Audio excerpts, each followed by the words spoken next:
आप सुन रहे हैं दिल जान म्यूजिक को।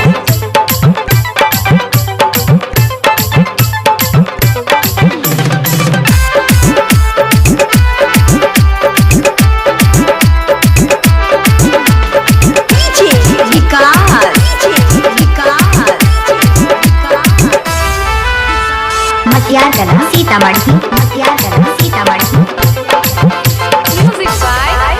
जब से मिल गले मकई खेतवा रे,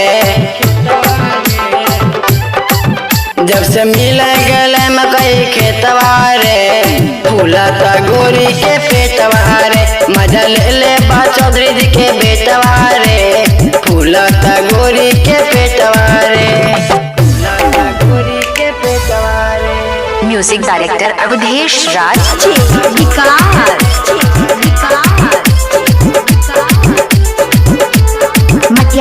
सीतामढ़ी अपने के समझे फिल्म हीरोनी, हमने के समझे बेकार रे, बोले गे छौरी कहिया तू करमी, हमरा से गोरी प्यार रे, हमरा से गोरी प्यार रे। अपने के समझे फिल्म हीरोनी, हमने के समझे बेकार रे, बोले गे छौरी कहिया तू करमी, हमरा से गोरी प्यार रे, हमरा से गोरी प्यार रे। छौरी केकरा से भैनी तू सेटवागे,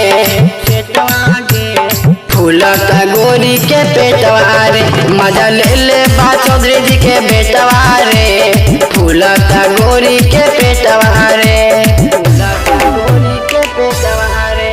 आप सुन रहे हैं दिल जान म्यूजिक को।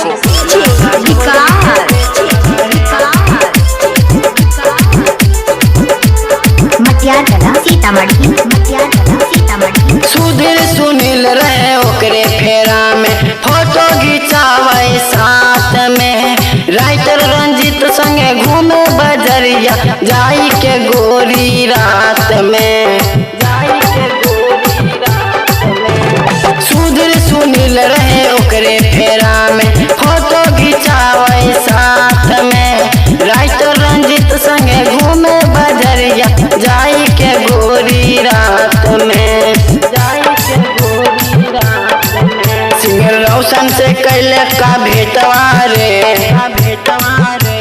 ताबे न फूलता पेटवा रे, मजा ले ले बा चौधरी जी के बेटवा रे, ताबे न फूलता पेटवा रे।